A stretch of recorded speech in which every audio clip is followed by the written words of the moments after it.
नमस्कार। श्रीमती मोहरी देवी तापड़िया कन्या महाविद्यालय जसवंतगढ़ के इस यूट्यूब चैनल पर मैं प्रवक्ता हनुमान मल शर्मा आप सभी विद्यार्थियों का हार्दिक स्वागत और अभिनंदन करता हूं।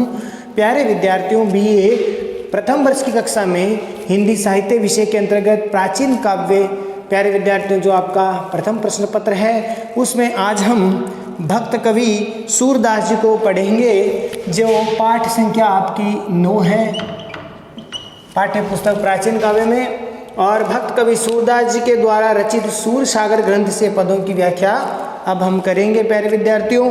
तो उससे पहले थोड़ा भक्त कवि सूरदास जी के बारे में हम पढ़ लेते हैं और यहाँ पर किस प्रकार की इन पदों में जो काव्य कला काव्य शिल्प किस प्रकार से दिया गया है उसके बारे में भी चर्चा कर लेते हैं। तो प्यारे विद्यार्थियों, महाकवि सूरदास जी जो कि अष्टचाप कवियों में सबसे प्रमुख कवि माने जाते हैं। जन्म इनका संवत 1540 के में हुआ था और देहावसान संवत विक्रम संवत 1620 में। महात्मा सूरदास जी का जन्म रुनकता नामक ग्राम में हुआ था। हालांकि इनके जन्म के संबंध में मतभेद है। तो इनका जन्म रुनकता नामक ग्राम में हुआ। वे सारस्वत ब्राह्मण थे, सारस्वत ब्राह्मण थे। जनश्रुति के अनुसार इन्हें जन्मांध माना जाता है। ऐसा कहा जाता है, लोगों के द्वारा सुनी सुनाई बात है कि ये जन्म से अंधे थे, कुछ कहते हैं बाद में अंधे हुए। इनके गुरु थे वल्लभाचार्य, जिनसे इन्होंने दीक्षा ली थी वल्लभ संप्रदाय में। वल्लभाचार्य इनके गुरु थे। बचपन से भगवान में इनकी आस्था थी। सूरदास जी का बचपन से ही स्वभाव ऐसा था, उनकी आस्था ऐसी थी भगवान में। ब्रज में गऊ घाट पर श्रीनाथ जी के मंदिर में रह करके श्री कृष्ण जी की भक्ति में तन्मय होकर नित्य नए पद बना करके भगवान को अर्पित करना इनका प्रमुख कार्य था। ब्रज में जो गऊ घाट है, ब्रज क्षेत्र में गऊ घाट, वहाँ पर जो मंदिर है श्रीनाथ जी महाराज का, जो श्री कृष्ण जी का ही स्वरूप है, श्रीनाथ जी के मंदिर में ये क्या करते थे, पावन नए नए पद है वो रचना करके भगवान को अर्पित करते थे। इस प्रकार की सेवा करते थे, भक्ति करते थे, भजन करते थे। ये रोज एक पद बनाकर भगवान को अर्पित करते थे। सूरदास जी का नियम था कि हर दिन एक नया पद वो बनाते थे और वो भगवान का जो पद था, भगवान का जो भजन था, वो भगवान को अर्पित करते थे। इस प्रकार इनके लिखे हुए 1.25 लाख पद, ऐसा कहा जाता है इनके लिखे हुए 1.25 लाख पद है, जो कि सूर सागर, सूर सारावली, साहित्य लहरी, सूर सागर इनका प्रसिद्ध ग्रंथ है, सूर सारावली। और एक इनका ग्रंथ है प्यारे विद्यार्थियों साहित्य लहरी। ये इनके प्रसिद्ध ग्रंथ माने जाते हैं, सूरदास जी द्वारा रचित है ऐसा कहा जाता है। और सूर सागर इनका प्रसिद्ध ग्रंथ है, काव्य ग्रंथ, ब्रजभाषा में ज़्यादातर लिखा है, ब्रजभाषा में ही। सूरदास जी हिंदी साहित्य के भक्ति काल की कृष्ण भक्ति शाखा के सगुणाश्रयी शाखा के प्रमुख प्रतिनिधि कवि माने जाते हैं। सूरदास जी कृष्ण भक्ति शाखा के प्रमुख कवियों में से एक हैं। सगुण भक्ति शाखा में जो कृष्णाश्रयी शाखा है, कृष्ण भक्ति शाखा, उसमें ये प्रमुख कवि माने जाते हैं। इन्होंने भगवान कृष्ण की बाल लीला का रूप माधुरी, मुरली महिमा, संयोग और विप्रलभ श्रृंगार, विनय तथा भ्रमर गीत आदि प्रसंगों का विस्तार पूर्वक वर्णन किया है। सूरदास जी ने भगवान कृष्ण के बाल लीला का रूप बड़ा माधुरी ढंग से किया है प्यारे विद्यार्थियों, और मुरली महिमा, बांसुरी की महिमा का, संयोग और विप्रलभ श्रृंगार, दोनों ही रसों का, श्रृंगार के दोनों ही रूप, विप्रलभ और जो संयोग और वियोग दोनों ही श्रृंगारों का वर्णन किया है। विनय के पद भी लिखे हैं, साथ ही साथ भ्रमर गीत जो प्यारे विद्यार्थियों उद्धव और गोपी का संवाद माना जाता है, उसको भी लिखा इन्होंने भ्रमर गीत में। इस प्रकार से वर्णन किया है। इनके काव्य में वात्सल्य और श्रृंगार रस प्रमुखता थी। इनके काव्य में अगर रस की बात करें तो वात्सल्य रस और श्रृंगार रस प्रमुख रूप से विद्यमान थे। बाल्यकाल और यौवन काल के जीवन की रमणीयता को उन्होंने नाना मनोरम स्थितियों के विषय चित्रण दिखाया गया है। वस्तुतः सूर कृष्ण के अनन्य सखा थे, यानी उन्होंने अपने आप को कृष्ण के सखा के रूप में निरूपित किया था। और उनकी भक्ति थी सख्य भाव की। सूरदास जी की जो भक्ति थी वो प्यारे विद्यार्थियों सख्य भाव की भक्ति थी। अलग अलग भक्ति के रूप है नवधा भक्ति में, तो सख्य भाव की भक्ति थी इनकी। और अष्टचाप कवियों के में सूर ही सबसे शिरोमणि थे। अष्टचाप कवि जो प्यारे विद्यार्थी अष्टचाप कवि थे, इनके गुरु वल्लभाचार्य जी के द्वारा और इनके पुत्र विट्ठलाचार्य जी वल्लभाचार्य जी के पुत्र थे विट्ठलनाथ जी, और विट्ठलनाथ जी ने अष्टचाप कवियों की स्थापना की थी। तो इनमें 4 जो कवि थे वो तो वल्लभाचार्य जी के जो शिष्य थे, और 4 जो कवि थे वो थे विट्ठलनाथ जी के शिष्य। तो इस प्रकार से 4 और 4 8 जो कवियों का जो समाहार था वो अष्टचाप कवि कहलाए, जिनकी पुष्टि मार्गीय संप्रदाय कहा जाता है। इनका पुष्टि मार्गीय जो धर्म या संप्रदाय है जिसको हम कह सकते हैं, तो इन्होंने ये चलाया था। और वल्लभाचार्य जी के द्वारा इनके प्रमुख गुरु थे, और सूरदास जी इनमें सबसे प्रमुख थे, इन कवियों में शिरोमणि थे। इनके मुक्त काव्य ही लिखे थे, इन्होंने मुक्त काव्य ही लिखे थे। ये गीति काव्य के गायक थे, और ये गीति काव्य में लेखन किया करते थे, और गीति काव्य के प्रमुख गायक भी थे, बहुत अच्छे गाते भी थे। इनकी रचनाएं गेय है, यानी गाने योग्य है। गेय का अर्थ होता है गाने योग्य।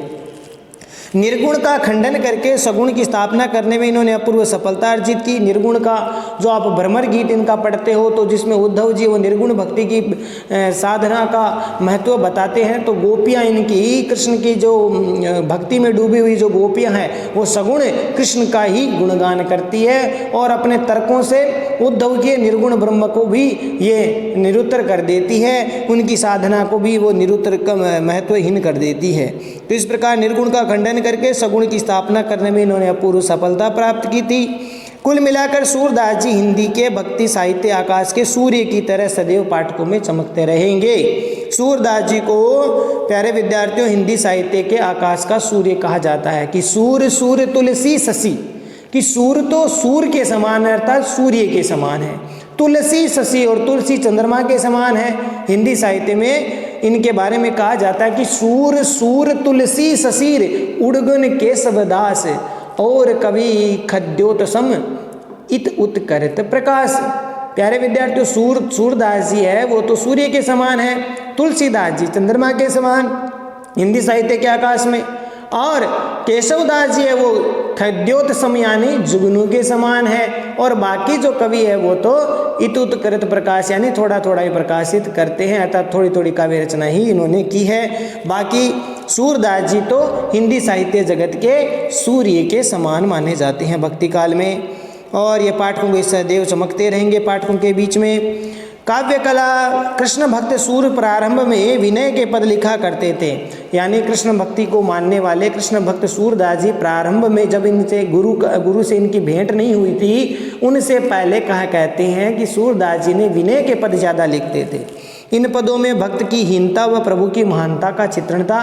इन पदों को देखते हैं पढ़ते हैं तो ऐसा पाते हैं कि इन पदों में भक्त की जो है हीनता, क्योंकि विनय करना होता है, किसी को अर्पित हम करते हैं अपनी भावना को, तो हमें छोटा बनना पड़ता है। तो भक्त यहाँ पर छोटा होता है, हीनता उसमें होती है, और भगवान को यहाँ पर बड़ा माना जाता है।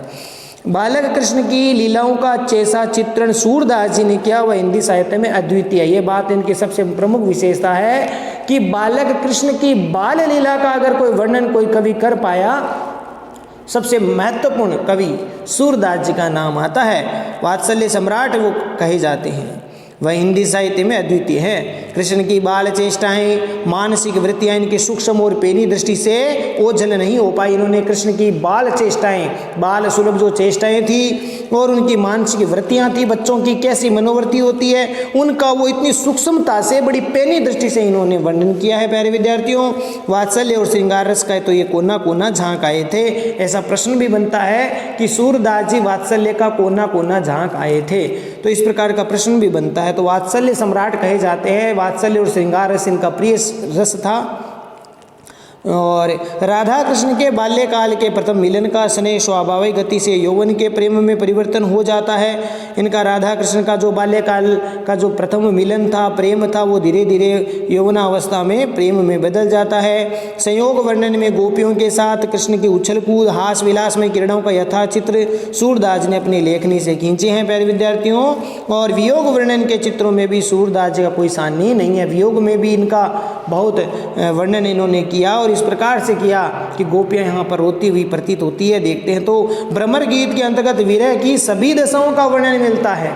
विरह की जो दशाएं हैं उन सभी दशाओं का भ्रमर गीत जो इनका सार है वो उसमें मिलता है, जिसमें कठोर हृदय की करुणा हो जाता है। अर्थात कठोर से कठोर हृदय वाला पाठक भी अगर भ्रमर गीत परंपरा को गंभीरता से पढ़े तो वो भी करुणा से भीग जाएगा। सूर का कला पक्ष भी भाव पक्ष के समान ही सफल हुआ। कला पक्ष की बात करें तो उसमें छंद, अलंकार, भाषा इत्यादि होते हैं, तो कला पक्ष भी भाव पक्ष के समान सफल हुआ।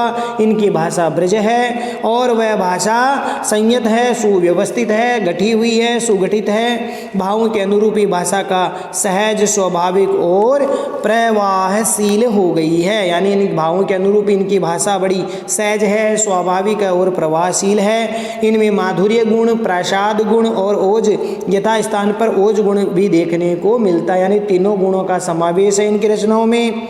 और संस्कृत के तत्सम शब्दों का, ब्रज भाषा के ठेठ शब्दों का, प्राचीन शब्दों का, जो ब्रज भाषा के ठेठ ग्रामीण शब्द हैं उनका भी दर्शन हमें मिलता है। फारसी, अवधी और पंजाबी, गुजराती और बुंदेलखंडी भाषा का भी प्रयोग वो करते हैं अपने रचनाओं में।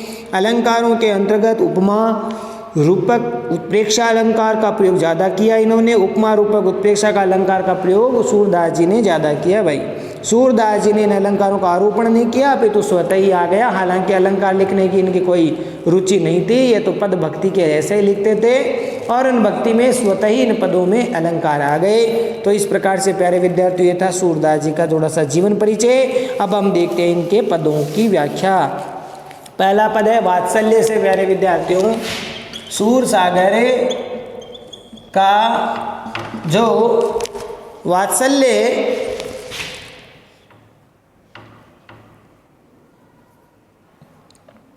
प्रसंग है, इससे हम सूर सागर ग्रंथ से जो वात्सल्य शीर्षक है उससे हम जो पदों को लेंगे।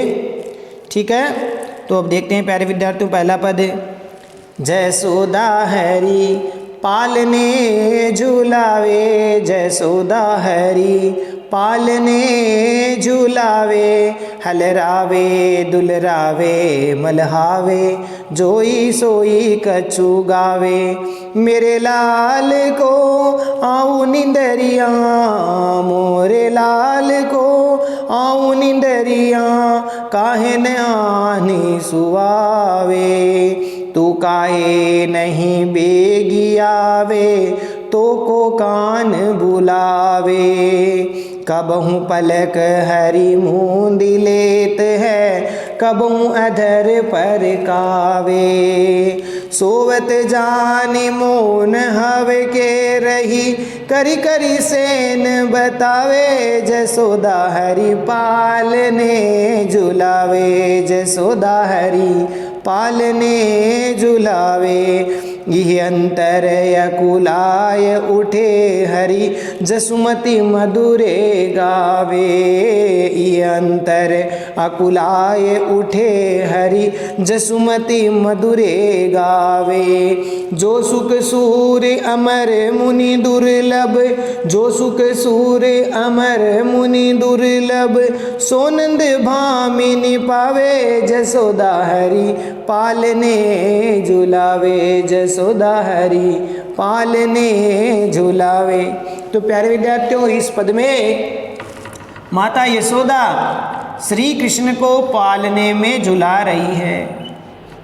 इसमें पालने में झुलाती हुई कुछ गा रही है, श्री कृष्ण को सुलाने की चेष्टा कर रही है। बाल जो कृष्ण है, बालक कृष्ण को सुलाने की चेष्टा कर रही है। तो इस पद को देखते हैं प्यारे विद्यार्थियों। यहाँ पर श्री कृष्ण जो बाल स्वरूप हैं और वो नटखट कन्हैया को सुलाने की चेष्टा की जा रही है।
ऐसे बाल कृष्ण को सुलाने की चेष्टा की जा रही है। देखिए प्यारे विद्यार्थियों, जसोदा हरि पालने झुलावे, तो प्रस्तुत प्रसंग में क्या लिखोगे? प्रस्तुत पद सूरदास जी द्वारा रचित सूर सागर के वात्सल्य प्रसंग शीर्षक से उद्धृत है। ठीक है, सूर सागर ग्रंथ है और वात्सल्य पद है, प्रसंग है, शीर्षक है, उससे अवतरित है।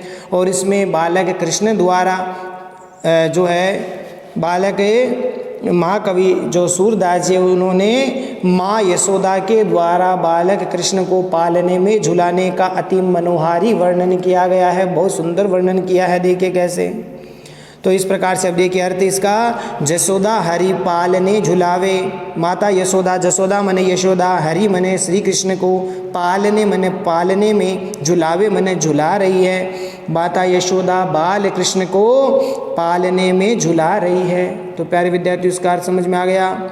और हलरावे दुलरावे मलहावे जोई सोई कछु गावे, हलरावे मने हिलाती है, कभी माता यशोदा कभी उन्होंने बड़े प्रेम से कृष्ण को हलरावे मने हिलाती है, दुलरावे मने जो है उसको अतिशय प्यार दुलार करती है, मलहावे का अर्थ होता है प्रसन्न होती है, पुचकारती हुई बड़ी प्रसन्न होती है, हलराती है, दुलराती है, बड़ी दुलार करती है, प्रेम करती है, स्नेह करती है और फिर प्रसन्न होती है। मलहावे का मतलब होता है प्रसन्न होना। और जोई सोई कछु गावे, और जो कुछ भी माता यशोदा को आ रहा है, उसके मन में जो आ रहा है, जोई सोई मैंने जो कुछ उनके मन में आ रहा है, कछु गावे मैंने कुछ गा रही है, जो कुछ उसके मन में आता है वैसे वैसे वे गा करके श्री कृष्ण को सुलाने लगती है। ठीक है प्यारे विद्यार्थियों, क्योंकि उस वातावरण में वात्सल्य भाव से भर करके माता यशोदा जो कुछ भी मन में आता है वैसा ही सुना करके बालक कृष्ण को सुलाने की चेष्टा करती है। मेरे लाल को आओ निंदरिया काहिन आन सुलावे, माता यशोदा कहती है मेरे लाल को, मेरे लाल मन मेरे कृष्ण को, आओ निंदरिया मन, आओ निंदरिया मन नींद, हे नींद आकर के तुम मेरे कृष्ण को सुला दो। काहे न आने सुलावे, काहे मने क्यों, न मने नहीं, आनी मने आकर, सुलावे मने सुला देती हो। माता यशोदा नींद को बुला रही है और कहती है, गाती हुई कहती है कि मेरे लाल को नींद आ जाए, हे नींद तो काहे नहीं आकर के, मैं जल्दी सी शीघ्रता से आकर के मेरी कन्हैया को क्यों नहीं सुला देती। ठीक है प्यारे विद्यार्थियों, समझ में आ गया, क्यों नहीं आकर के मेरे कन्हैया को सुला देती। तू काहे नहीं बेगी आवे, बेगी का मतलब शीघ्रता से, और तू काहे नहीं बेगी आवे, तो को कान बुलावे, कि हे नींद तू काहे मने क्यों नहीं बेगी मने शीघ्रता से आवे मने आ रही हो, तो को मने तुम्हें, कान्हे मने कान्हा कृष्ण, बुलावे मने बुला रहा है। तो को शब्द किसके लिए आया है? नींद के लिए, कि ये नींद तुम्हें कन्हैया बुला रहा है, इसीलिए तू क्यों नहीं जल्दी सी आ जाती, क्यों नहीं नींद तुम जल्दी सी आ जाती। कब हूँ पलक हरी मूंद लेते हैं। और जब माता यशोदा इस प्रकार से लोरी सुनाती है, गीत गाती है, तो कबहू मने कभी, तो पलक हरी मूंद लेते हैं, पलक मने आँखों की पलकों को जो है हरी मने श्री कृष्ण जी मूंद लेते मैंने बंद कर लेते हैं, कभी तो श्री कृष्ण जी अपनी आँखों की पलकों को बंद कर लेते हैं। और कबहू अधर फरकावे, और कभी अपने अधर का अर्थ होता है होठ, फरकावे मने फड़काते हैं, कभी अपने होठों को फड़काते हैं, कभी आँखें बंद कर लेते हैं, कभी होठों को फड़काते रहते हैं, अपने अधरों को फड़काते रहते हैं। सोवत जानी मोन हवे के रही, करी करी से न बतावे। और माता यशोदा ये सोचती है कि कृष्ण कन्हैया सो गया है, तो क्या करती है, सोवत जानी मने सोया हुआ जान करके, मोन हवे मने चुप हो जाती है, के रही मोन हवे के रही मने चुप हो जाती है, सबको चुप करवा देती है, आप भी चुप हो जाती है। करी करी सेन बतावे, और लोगों को भी जो और भी परिजन है उनको सेन मने संकेत करके, बतावे मने बताती है, अन्य लोगों को चुप रहने का संकेत करती है कि चुप बोलो मत, अभी कृष्ण लल्ला सो रहे हैं इसलिए बोलना नहीं है। ठीक है, तो इस प्रकार सोवत जान के वह माता यशोदा स्वयं भी लोरी गाती गाती क्या सोचती है कि अब कृष्ण वो चुप हो गए हैं, सो गए हैं, इसीलिए माता यशोदा भी चुप हो जाती है और लोगों को भी संकेत करती है चुप हो रहने के लिए। यही अंतर अकुलाए उठे हरि जसुमति मधुरे गावे। यही मन इसी बीच, यही अंतर, अंतर का अर्थ होता है बीच में, यही मन इसी, तो इसी बीच में अकुलाए का अर्थ होता है व्याकुल हो जाते हैं, अकुला जाते हैं। उठे हरि यानी अकुला करके, व्याकुल होकर के फिर से श्री कृष्ण जी उठ जाते हैं। इसी बीच श्री कृष्ण जी फिर व्याकुल होकर के अकुला उठते हैं। और जसुमती मधुरे गावे, और फिर माता यशोदा श्री कृष्ण जी की इस कुलबुलाहट को देख करके, अकुलाहट को देख करके पुनः मधुर मधुर गाने लग जाती है। जसुमती मधुरे गावे माने यशोदा माता फिर से मीठा मीठा लोरी सुनाने लगती है, गाना गाने लगती है, वो मधुर गीत है वो गाने लगती है। जो सुख सूर्य अमर मुनि दुर्लभ सो नंद भामिनी पावे। बहुत सुंदर पंक्ति लिखी है सूरदास जी ने कि जो सुख सूर्य अमर मुनि दुर्लभ। सूरदास जी कहते हैं जो सुख सूर मने देवताओं को भी, अमर मुनि, सूर अमर मुनि दुर्लभ यानी बड़े बड़े श्रेष्ठ मुनियों को और अमर देवताओं को भी दुर्लभ है, ऐसा सुख सो नंद भामिनी पावे। सो मने वहीं नंद भामिनी में नंद की पत्नी यशोदा पावे मने प्राप्त कर रही है। तो सूरदास जी कहते हैं कि जो सुख बड़े बड़े देवताओं को और श्रेष्ठ मुनियों को भी दुर्लभ है, वैसे हरि श्री कृष्ण के बाल रूप में पाकर के माता यशोदा जो है नंद जी की पत्नी यशोदा है वो प्राप्त कर रही है, वैसा सुख का भोग माता यशोदा कर रही है। बहुत अच्छी बात यहाँ पर बताई है। विशेष वाले पॉइंट में प्यारे विद्यार्थियों आपको लिखना है, प्रस्तुत पद में सूरदास जी ने बाल चित्रण करने का परिचय दिया, कृष्ण का बाल चित्रण है वो करके अपनी जो है काव्य का कुशलता का परिचय दिया है, और बाल मनोवैज्ञानिक स्थिति का भी यहाँ पर चित्रण किया है। किस प्रकार से कृष्ण कभी अपने होठों को फड़काते हैं, और बालक है वो किस प्रकार से झूठ मूठ की आंख भी बंद कर लेते हैं, तो इस प्रकार के बाल मनोविज्ञान का यहाँ चित्रण किया है। अनुप्रास और स्वभावोक्ति अलंकार का प्रयोग किया गया कि बालकों का स्वभाव ऐसा होता है, तो अनुप्रास अलंकार तो है ही है, साथ ही साथ स्वभावोक्ति अलंकार का भी प्रयोग यहाँ पर किया गया है। जहाँ स्वभाव की बात की जाए, ठीक है ना, ज्यों का त्यों स्वभाव का वर्णन हो जाए तो वहाँ स्वभावोक्ति अलंकार है। और ब्रज भाषा का प्रयोग किया गया है, ध्यान रखना प्यारे विद्यार्थियों, ब्रज भाषा का सुंदर प्रयोग किया गया है। और राग धनाश्री का प्रयोग यहाँ पर किया गया। राग की बात करें तो यह राग धनाश्री में गाया जा सकता है संगीत में, तो राग धनाश्री का प्रयोग इसमें किया गया है। रचित सुगेय पद है, गाया जा सकता है। देखिए प्यारे विद्यार्थियों, आशा करता हूँ पद समझ में आ गया होगा। अगला पद देखिए, मैया मैं तो चंद खिलौना ले हो, मैया मैं तो चंद खिलौना ले हो। जहाँ लोटी दर जे हो लोटी दर नी पर अब ही तेरी गोदन ए हो, मैया मैं तो चंद खिलौना ले हो। सुर भी को पै पान न करियो बेनी सिर न गुइयो, सुर भी को पै पान न करियो बेनी सिर न गुइयो। है वो पूत नंद बाबा को तेरी सूतन कहियो, जो आगे आऊं बात सुन मेरी बलदेव न जनइयो। हंसी समुझावती कहती जसूमती नई दुल्हनिया देऊ। तेरो सो मेरी सुनी मैया, तेरी सो मेरी सुनी मैया, अब ही भी आवन जे हो। सूर्यदास हवे कुटिल बराती गीत सुमंगल गे हो, मैया मैं तो चंद खिलौना ले हो, मैया मैं तो चंद खिलौना ले हो। तो प्यारे विद्यार्थियों, ये था पद, और इस पद में प्रस्तुत पद्यांश सूरदास जी द्वारा रचित सूरसागर ग्रंथ के अंतर्गत वात्सल्य प्रसंग शीर्षक से उद्घृत है। और इसमें बालक कृष्ण द्वारा चंद्र खिलौना यानी चांद रूपी खिलौना मांगने के लिए हट करने की बात कही है। उनका स्वाभाविक या मनोहारी चित्रण इसमें किया गया है। सूरदास जी द्वारा बालक कृष्ण के द्वारा चंद्र खिलौना लेने का हट, उसका स्वाभाविक और मनोहारी वर्णन किया है। महाकवि सूरदास जी कहते हैं कि मैया मैं तो चंद्र खिलौना ले हो, मैया मैं तो चंद्रमा रूपी खिलौना ले हो, मैंने लेऊंगा। लेऊं का अर्थ होता है लेना। बालक कृष्ण है वो आकाश में चमकने वाले। चंद्रमा को देख करके जिद करते हैं, हट करते हैं कि मैं तो चंद्रमा रूपी खिलौना लूंगा, मुझे तो क्या खिलौना चाहिए, चंद्रमा रूपी खिलौना चाहिए। ऐसी जिद कर लेते हैं कृष्ण, ऐसी जिद कर लेते हैं कृष्ण कि मैं तो चंद्रमा रूपी खिलौना लूंगा।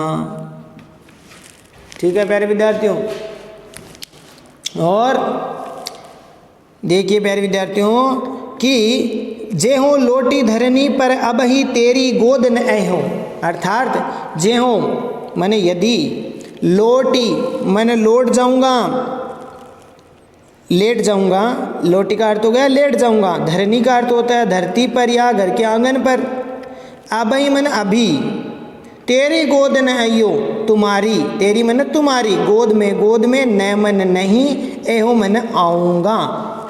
कि ऐसा जिद कर लेते हैं कृष्ण कि अगर हे माता यशोदा, हे माँ मुझे चंद्रमा रूपी खिलौना ही लूँगा मैं तो बस, और यदि मुझे ये खिलौने में चंद्रमा नहीं देती है तो मैं तेरे आंगन में लेट जाऊँगा, अभी तेरे सामने ही इस आंगन में लेट जाऊँगा। हाँ, और तेरी गोद में और तुम्हारी गोद में नहीं आऊँगा, फिर तुम्हारी गोद में भी नहीं आऊँगा। ये बालकों का स्वभाव देखिए, जिद कर ली, हट कर ली कि अगर चंद्रमा रूपी खिलौना मुझे नहीं दिया, चंद्रमा का खिलौना, तो फिर मैं तुम्हारे सामने ही आंगन में लेट जाऊँगा और तुम्हारी गोद भी नहीं आऊँगा। आगे देखिए प्यारे विद्यार्थियों, सुरभि को पे पान न करियो, बेनी सिर न गुइयो। सुरभि का अर्थ होता है गाय, को मैंने को, पय का अर्थ होता है दूध, पान मैंने पीना, न मैंने नहीं, करियो मैंने करूँगा या नहीं पीऊँगा, नहीं करूँगा। बेनी मैंने चोटी, सिर मैंने सिर की, न मैंने नहीं, गुहेयों का अर्थ होता है गुंथाऊँगा, चोटी नहीं बनाऊँगा, नहीं गुंथाऊँगा। देखिए कैसे कि अगर माता मुझे चंद्रमा रूपी खिलौना नहीं दिया तो मैं सुरभि को पे पान न करियो, फिर मैं गाय का दूध भी नहीं पीऊँगा। ये भी जिद कर ली कि अगर मैं रूठ जाऊँगा जिससे मैं न तो गाय का दूध पीऊँगा और न फिर सिर पर चोटी गुंथाऊँगा, मैं अपनी चोटी भी गुंथाऊँगा नहीं। और क्या करूँगा, हे वो पूत नंद बाबा को तेरो सुत न कहे हो। और क्या कहते हैं बाल कृष्ण कि हे वो मैंने मैं, पूत मैंने पुत्र, नंद बाबा को मैं नंद बाबा का बेटा बन जाऊँगा, फिर तुम्हारा बेटा नहीं रहूँगा, मैं नंद बाबा का बेटा कहलाऊँगा, नंद बाबा का बेटा ही रहूँगा। और तेरो सुत ने कहे हो, तेरो मैंने तुम्हारा शब्द यहाँ पर यशोदा के लिए आया है कि तेरो सुत ने कहे हो, तुम्हारा सुत मैंने बेटा, पुत्र, न मैंने नहीं, कहे हो मैंने कहाऊँगा, कि फिर मैं तुम्हारा बेटा नहीं कहलाऊँगा, मैं तो बस नंद बाबा का बेटा हो जाऊँगा, तुम्हारा बेटा नहीं कहलाऊँगा। ये बालकों का स्वभाव होता है। और आगे आऊँ बात सुनी मेरी, और ये सब देख करके माता यशोदा श्री कृष्ण जी को समझाती हुई कहती है, उनको भोली भाली बातों को, श्री कृष्ण जी की भोली भाली बातों को सुन करके माता यशोदा उन्हें समझाती हुई कहती है कि आगे आऊँ बात सुनी मेरी, कि आगे आओ हे कृष्ण, हे लल्ला आगे आओ, बात सुनी मेरी बात ध्यान देकर सुनो। बलदेव ने जने हो, बलदेव मैंने बलराम, कृष्ण के बड़े भाई बलराम को न मैंने नहीं, जनेऊ मैंने प्रकट करूंगी, कि मैं ये बात बलराम को भी नहीं बताऊंगी, बलराम को भी प्रकट नहीं होने दूंगी। मैं ऐसी बात तुम्हें बता रही हूँ वो बलराम को भी प्रकट नहीं करने दूंगी, उनको भी नहीं बताऊंगी। तो हंसकर कृष्ण को समझाती हुई क्या कहती है, हंसी समुझावती कहती जसोमती, जसोमती मैंने यशोदा कहती है, हंसी मैंने हंस करके, समझावती मैंने समझा रही है, माता यशोदा हंस करके कृष्ण को समझाती हुई कह रही है कि तुम एक बार मेरे पास आओ, और ये बात मैं बलराम को भी नहीं बताना चाहती, बलराम के सामने भी प्रकट नहीं करूंगी। इस प्रकार से हंसती हुई माता यशोदा उनको समझाती हुई कहती है कि नई दुल्हनियाँ दो, कि हे कृष्ण, हे लल्ला, मैं तुम्हारे लिए नई दुल्हनियाँ लाऊंगी। दुल्हिया का अर्थ होता है दुल्हन, देहो मैंने लाऊंगी, देऊंगी, कि तुम्हारे लिए मैं नई दुल्हनियाँ ला करके दूंगी। ये कृष्ण को लालच दिया। किसने? माता यशोदा ने कि हे कृष्ण, मैं तुम्हें एक बात बताना चाहूँगी, एक ऐसी बात है जो बलराम को भी नहीं पता, उसको भी नहीं बताऊँगी कि तुम्हारे लिए मैं नई दुल्हनियाँ ला करके दूँगी। और ये सुन करके क्या हुआ? कृष्ण क्या कहते हैं कि तेरी सो मेरी सुनी मैया अभी भी आवन जइयो। क्या सुंदर बात लिखी है सूरदास जी ने कि कृष्ण माता यशोदा की ऐसी बात सुनकर कि नई दुल्हनियाँ लाऊंगी तुम्हारे लिए, ये बात सुन करके बोले वाले कृष्ण क्या बोलने लगे? तेरी सो मैंने तुम्हारी सो मैंने सौगंध, हे माता तुम्हारी सौगंध खा के कहता हूँ, मेरी सुन मैया, मेरी बात को ध्यान दे करके सुनो। हे माता अगर ऐसी बात है तो मैं तुम्हारी सौगंध खा के कहता हूँ कि अभी बिहावन जेयो, अभी का अभी, बिहावन मैंने विवाह करने के लिए, जेयो मैंने जाऊँगा, कि अभी का अभी नई दुल्हन ला करके दो, मैं अभी विवाह करने के लिए तैयार हूँ, ब्याह करने के लिए तैयार हूँ। यदि तुम मुझे नई दुल्हनियाँ ला करके दोगी तो मेरी बात भी ध्यान से सुनो, मैं अभी ब्याह करने के लिए तैयार हूँ, अभी विवाह करने के लिए जाऊँगा। सूरदास हवे कुटिल बराती, इस प्रकार सूरदास जी कहते हैं कि ऐसे अनोखे ब्याह में मैं भी हवे मैंने होकर के, कुटिल मैंने बेढंगे, बराती मैंने बराती बन करके। सूरदास जी कहते हैं इस प्रकार के अनोखे ब्याह में मैं भी कुटिल बराती, छोटा बराती बन करके गीत सुमंगल गे, और सुमंगल विवाह के अवसर पर गाए जाने वाले सुमंगल शुभ गीत है गे मैंने गाऊंगा या गाएंगे, सुमंगल गीत है वो गाएंगे और बारात में चलेंगे। इस प्रकार से यहाँ पर भाव व्यक्त हुआ है प्यारे विद्यार्थियों कि सूरदास जी कहते हैं ऐसे कुटिल और बेढंगी बराती बन करके और सुमंगल विवाह के गीत गाएंगे। तो आशा करता हूँ प्यारे विद्यार्थियों पद समझ में आ गया होगा। विशेष वाले पॉइंट में प्यारे विद्यार्थियों आपको लिखना है कि ये बालक के यहाँ पर बालक को बहलाने का, बालक के हट करने का, बालक को बहलाने का और माँ के द्वारा उसे फुसलाने का मन भावन वर्णन हुआ है। और बाल मनोविज्ञान का भी पता चलता है, बाल मनोविज्ञान का सूक्ष्म चित्रण किया गया है, बच्चे किस प्रकार से सोचते हैं। और अनुप्रास, रूपक और स्वभावोक्ति अलंकार का प्रयोग इसमें भी किया है प्यारे विद्यार्थियों। अनुप्रास अलंकार और स्वभावोक्ति अलंकार, अनुप्रास उपम रूप आपके इसमें रूपक अलंकार, चंद्रमा रूपी खिलौना, तो रूपक अलंकार हो गया, ठीक है ना। इसमें तो रूपक है, स्वभावोक्ति है, अनुप्रास अलंकार का प्रयोग किया गया है और भाषा ब्रज भाषा का सुंदर प्रयोग किया गया है। पद सुगेय है, गाने योग्य हैं। तो इस प्रकार से प्यारे विद्यार्थियों ये था आज सूरदास जी के द्वारा रचित 2 पदों को हम लेंगे। आज बस इतना ही। तो आशा करता हूँ दोनों पद आपको समझ में आ गए होंगे।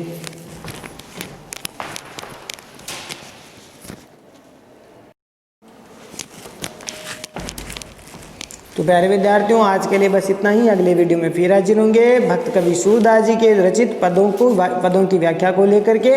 तब तक के लिए इन दोनों पदों को आप ठीक प्रकार से तैयार करेंगे, इनको पढ़ेंगे, नोट्स बनाएंगे और इनको याद भी करेंगे। चैनल को लाइक, शेयर और सब्सक्राइब करना ना भूलें। जय भारत, जय हिंदी। धन्यवाद विद्यार्थियों।